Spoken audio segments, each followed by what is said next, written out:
Doctor की बात सुनकर अभिजीत और निर्मला घबरा जाते हैं। अभिजीत समझ जाता है कि उसका बच्चा अब इस दुनिया में नहीं रहा। वही निर्मला की आंखों से तो आंसू गिरने लगते हैं। आप चुप क्यों हैं? बोलिए ना, ऐसी क्या बात है? मेरी बहू और बच्चा ठीक तो है ना? काश मैं ऐसा कह पाता। गुंजन ने अपना बच्चा खो दिया है, लेकिन हैरानी की बात यह है कि हमें गुंजन के गर्भ में बच्चे का एक भी चिन्ह नहीं मिला। ऐसा कैसे हो सकता है? ऐसा लग रहा है जैसे वो कभी प्रेग्नेंट थी ही नहीं। मुझे तो ये बुद्धि बिल्कुल समझ में नहीं आ रही। मुझे उम्मीद है कि आप लोग मुश्किल समय में गुंजन के साथ खड़े रहेंगे। ये आवाज कैसी है? कहीं गुंजन?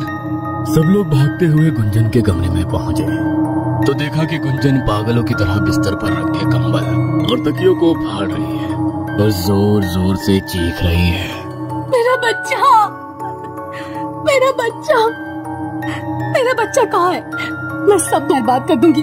मैं अपने बच्चे को कुछ नहीं होने दूंगी। गुंजन की ये हालत देखकर अभिजीत की आंखों से आंसू छलक आते हैं और वो भागकर उसे गले लगाने की कोशिश करता है। गुंजन, गुंजन शांत हो जाओ, सब ठीक हो जाएगा, प्लीज मेरी बात सुनो। अभिजीत के गले लगाते ही गुंजन चीख चीख कर रोने लगती है। अभिजीत, अभिजीत, मेरा बच्चा, ये सब मेरे बच्चे के कातिल है। मैं इन्हें जिंदा नहीं छोड़ूंगी। अभिजीत, गुंजन को अभी सख्त आराम की जरूरत है। मैं इसे बेहोशी का इंजेक्शन लगा देता हूँ। नर्स कमरे में आती है और जबरदस्ती गुंजन को बेहोशी का इंजेक्शन लगा देती है। अब गुंजन शांत हो चुकी थी। सबने उसे आराम करने के लिए कमरे में अकेला छोड़ दिया। गुंजन की इस हालत का जिम्मेदार मैं ही हूँ। मुझे उसे अकेला छोड़ना ही नहीं चाहिए था। ये तो क्या बोल रहा है बेटा? ये सब तेरी वजह से नहीं, बल्कि उस श्राप की वजह से हो रहा है जो भीलवाड़ा को बर्बाद कर चुका है। मुझे तो लगा था कि वो सारी बातें झूठी थी, मगर आज सब सच देख लिया। अब बस भी करो माँ। आज के जमाने में भी श्राप और भूतों जैसी बातों पर यकीन करते हो? ये सब कुछ नहीं होता। मुझे तो लगता है कि गुंजन को कोई बीमारी हुई है। इस वक्त उसकी मानसिक स्थिति बिल्कुल ठीक नहीं है। मुझे सावित्री को बुलाना ही होगा। वही है जो गुंजन को संभाल सकती है। ये दिल्ली है, जहाँ के एक बड़े अस्पताल में सावित्री काम करती है। वो एक मनोवैज्ञानिक है और ऐसे कई केसेस को साइंस की मदद से हैंडल करती है जिन्हें ये दुनिया भूत का नाम दे चुकी है। सावित्री भूतों में यकीन नहीं करती है। वो इस वक्त कुछ मनोवैज्ञानिकों के साथ एक मीटिंग कर रही थी कि तभी उसके पास किसी का कॉल आता है। क्या? ये कैसे हो सकता है? भाभी कैसी है? हाँ, अब बिल्कुल मत कीजिए, मैं कल ही पहुँचती हूँ। क्या हुआ सावित्री जी, सब ठीक तो है ना? जी हाँ, सब ठीक है। सॉरी, पर मुझे एक अर्जेंट केस मिला है तो मुझे जाना होगा। सावित्री ट्रेन से उतरती है। वो अपने हाथ में एक बैग पकड़े हुए गांव की तरफ बढ़ रही है। रास्ते में लोग उसे अजीब निगाहों से देखते हैं। गांव की गलियों में गहराती खामोशी और हल्की हवाओं का शोर माहौल को और रहस्यमय बना रहा है। भीलवाड़ा अभी भी नहीं बदला। वही पुरानी सड़कें, डरे हुए लोग और एक अजीब सी खामोशी। न जाने क्यों मैं जब भी यहाँ आती हूँ मुझे कुछ अजीब वाइब्रेशंस महसूस होती है। सावित्री कई सालों बाद अपने गांव लौट रही थी। पिछली रात उसे अपने परिवार से गुंजन के अजीब बर्ताव के बारे में खबर मिली। ये खबर सुनकर उसके मन में कई सवाल उठे जिनका जवाब वो खुद ढूंढने के लिए यहाँ आई थी। सावित्री, सावित्री, तुम आ गई। मुझे पता था तुम आओगी। तुम ही मेरी मदद कर सकती हो। गुंजन के चेहरे पर थकावट और डर साफ झलक रहा था। वो सावित्री को देखते ही गले लग गई। गुंजन, सब ठीक है, तुम बिल्कुल फिक्र मत करो, मैं सब ठीक कर दूंगी। लेकिन तुम इतनी डरी हुई क्यों लग रही हो? बात क्या है? वो बच्चा, वो मुझे हर जगह दिखता है। कभी वो मेरा पल्लू पकड़कर मेरे पीछे पीछे चलता है, तो कभी इसी दरवाजे के पास खड़े होकर माँ माँ चिल्लाता है। उसी ने और मेरा बच्चा, मेरा बच्चा। गुंजन, गुंजन, होश में आओ, यहाँ कोई बच्चा नहीं है। गुंजन, होश में आओ, यहाँ कोई बच्चा नहीं है। सावित्री गुंजन को पकड़कर जोर से हिला देती है और गुंजन का वहन टूट जाता है। ये इतनी तेज हवाओं का झोंका क्यों चलने लगा? खैर, गुंजन, चलो अंदर चलते हैं। माँ, माँ। सावित्री, मेरी लाडो, तू कैसी है बेटा? मैं ठीक हूँ माँ, मगर भाभी का ये हाल कब से है? 15 दिन हो गए हैं। कभी अचानक चीख पड़ती है, कभी कहती है कोई उसे बुला रहा है। डॉक्टर को दिखाने की सोची थी, लेकिन हमें लगा सब ठीक हो जाएगा, मगर इसकी हालत तो दिन ब दिन बिगड़ती ही जा रही है। भाई कहाँ है? कहीं नजर नहीं आ रहे। अभिजीत, वो बेचारा हर वैद्य और डॉक्टर के चक्कर काट रहा है। उसके गले से तो रोटी तक नहीं उतरती है। तभी तो तुझे बुलाया है, ताकि तू इसे ठीक कर सके। निर्मला की बातें सुनकर सावित्री की चिंता और बढ़ गई। उसने घर का मुआयना लेने का फैसला लिया। वो बहुत थक गई थी, इसलिए थोड़ा आराम करना चाहती थी। मैं भी कितनी पागल हूँ। पूरे 1 साल बाद मेरी लाडू घर वापस आई है और मैंने उसे खाने तक भी नहीं पूछा। तो ये सब छोड़, जाकर अपने कमरे में आराम कर। मैंने तेरी पसंदीदा दाल बाटी बनाई है, लाती हूँ। हाँ, मेरा कमरा, कितना सुकून मिलता है अपनी पुरानी चीजों को देखकर।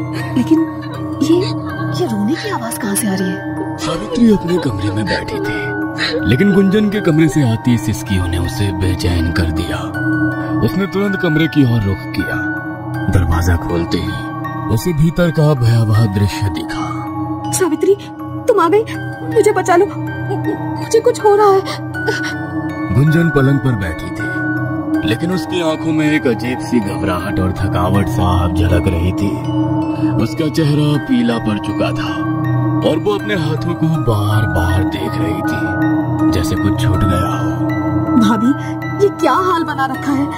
तुम इतनी घबराई हुई क्यों हो? सावित्री ने गुंजन के पास जाकर उससे बात करने की कोशिश की, लेकिन गुंजन के चेहरे पर डर और बेचैनी थी। उसके शब्द बिखरे हुए और असमंजस भरे थे। मेरा बच्चा, मैंने उसे देखा था, वो मुझे पुकार रहा था। गुंजन, इस कमरे में कोई नहीं है। देखो, यहाँ सिर्फ मैं हूँ और तुम्हें डरने की बिल्कुल जरूरत नहीं है। तुम खुलकर मुझे बता सकती हो, क्या तुम किसी के दबाव में आकर ये सब कर रही हो? नहीं, वो अभी भी यही है। वो तुम्हें देख रहा है। उस रात जब मैंने परछाई देखी, उसने मुझे बुलाया। वो बच्चा, उसने कहा, माँ मेरे पास आओ। और फिर खून, लाल कदमों के निशान। वो आएगा, वो रात को जरूर आएगा। क्या? लेकिन भाभी, ये कैसे हो सकता है?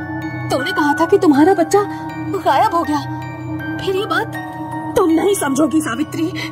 वो मेरे साथ है, हर जगह। उसकी आवाज, उसकी परछाई, वो हर रात आता है। कभी मुझे बुलाता है, कभी रोता है। गुंजन का शरीर कांप रहा था। वो अपने पैरों को घुटनों से लपेटे बैठी थी, जैसे किसी अदृश्य शक्ति से बचने की कोशिश कर रही हो। सावित्री ने उसकी नब्ज जांची। भाभी, तुम्हें आराम की जरूरत है। मुझे लगता है ये सब तुम्हारे दिमाग का भ्रम है। मैं यहाँ हूँ, सब ठीक हो जाएगा। सब ठीक नहीं होगा सावित्री, तुम नहीं जानती। ये सब कालिंदी का काम है। वो मुझे ले जाएगी। उसने कहा है तेरे बच्चे की जगह अब तुझे जाना होगा। कालिंदी? कौन कालिंदी? भाभी, ये सब तुम्हारे दिमाग की उपज है। तुम्हारे दिमाग पर गहरे सदमे का असर हुआ है। तुम आराम करो, मैं तुम्हारे लिए कुछ दवाई लाती हूँ। दवाई काम नहीं करेगी सावित्री, मैं श्रापित हूँ। ये सिर्फ शुरुआत है।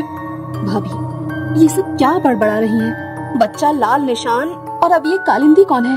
सावित्री समझ गई कि ये कोई साधारण समस्या नहीं है। उसने अपने बैग से अपनी नोटबुक निकाली और गुंजन के लक्षण लिखने लगी।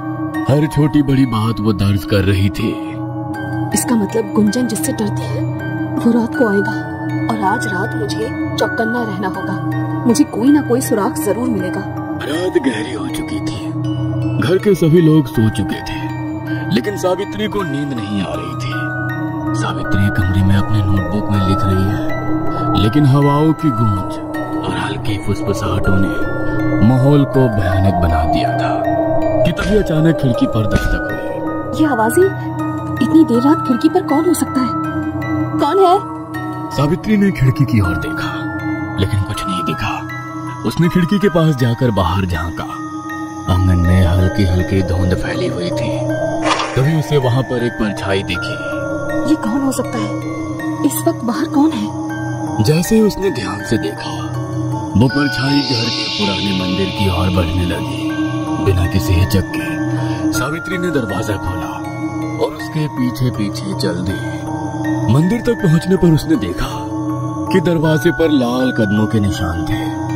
खून जैसा लगने वाला द्रव्य नीचे बह रहा था। सावित्री ने झुककर उसे छूना चाहा, लेकिन तभी माँ, मेरे पास आओ माँ। सावित्री ने देखा कि मंदिर के भीतरी दीवारों पर खून से बने अजीब चिन्ह थे। वहां एक पालना था जो धीरे धीरे हिल रहा था। कौन है यहाँ? कौन ये सब कर रहा है? जवाब में सिर्फ सन्नाटा था। सावित्री ने कदम बढ़ाया और जैसे ही उसने पालने के भीतर झांका, उसे वहां एक कंकाल देखा। बच्चे के कंकाल का एक हाथ उसकी ओर बढ़ा हुआ था। नहीं, ये सच नहीं हो सकता।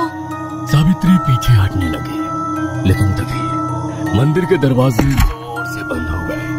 वो भागने की कोशिश कर रही थी जब उसकी आंखों के सामने लाल रोशनी चमकी। मंदिर में अचानक एक चेहरा प्रकट हुआ। ये कालिंदी का चेहरा था।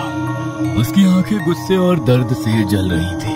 वो सावित्री की ओर बढ़ रही थी।